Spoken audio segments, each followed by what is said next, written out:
Je me souviens d'un débat que j'avais ouvert lors d'un pèlerinage avec un groupe de jeunes. Il est important de débattre, d'échanger, même si nous avons des désaccords quelconques.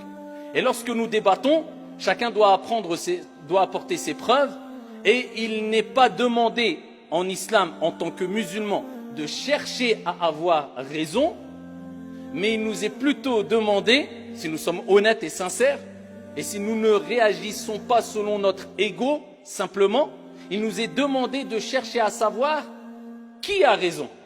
Donc lors d'un débat, nous parlions d'incivilité, particulièrement dans certaines cités en France. L'incivilité peut exister dans des cités, en dehors des cités, dans les rues, en France, et ici, ça va de soi de dire en dehors de la France aussi. Eh bien, lorsque nous parlions de ces incivilités, particulièrement dans certaines cités en France, eh bien la personne, parce que vous savez souvent, la personne a tendance à remettre la faute sur autrui, l'être humain de manière générale. Il oublie sa petite personne, que quelquefois il peut être en tort. Dieu nous a dit dans le Saint-Coran, « Inna Allah la yughayyiru ma biqawmin hatta yughayyiru ma bi anfusihim » Dieu, notre Seigneur, ne change pas l'état d'un peuple tant que le peuple lui-même ne change pas ce qu'il y a en lui.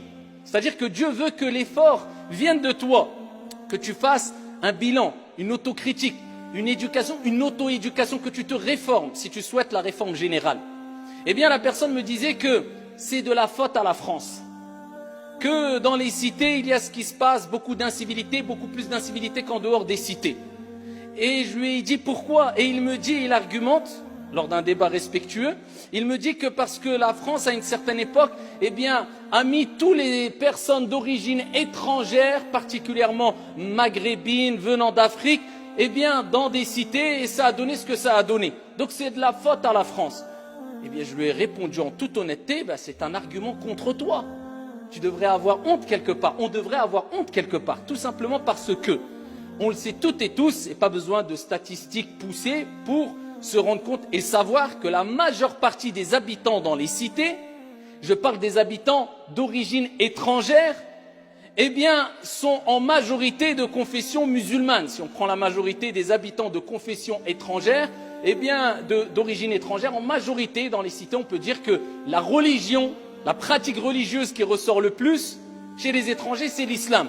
Donc, nous affirmons que nous avons une religion qui nous pousse au bon comportement, à la civilité, à l'éducation, au respect de soi, au respect d'autrui, au respect de la nature, de l'environnement. Le prophète a été envoyé, comme il dit, « Innama bu'ithtu li utammima makarim al-akhlaq » J'ai certes été envoyé, notre prophète. Pourquoi? Pour parfaire, compléter les meilleures des moralités. Donc, normalement, si nous sommes réunis avec cette noble religion dans un endroit, eh bien, normalement, on doit être au top et des cités référentes. C'est vrai ou pas?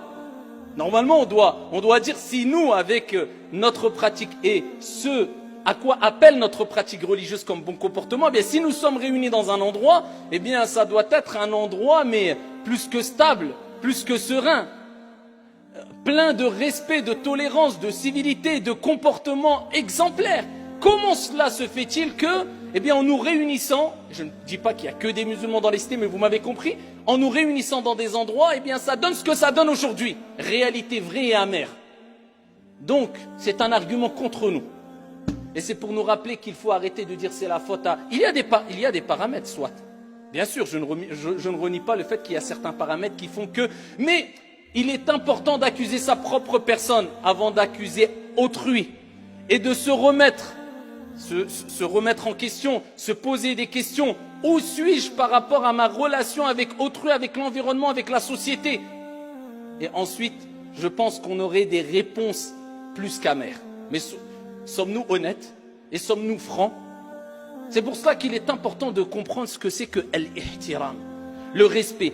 Le respect, c'est le respect vis-à-vis de soi. C'est le respect vis-à-vis des autres. C'est le respect vis-à-vis de la route. C'est le respect vis-à-vis des animaux. C'est le respect vis-à-vis des mosquées. C'est le respect vis-à-vis de la société. C'est ce à quoi nous appelle l'islam.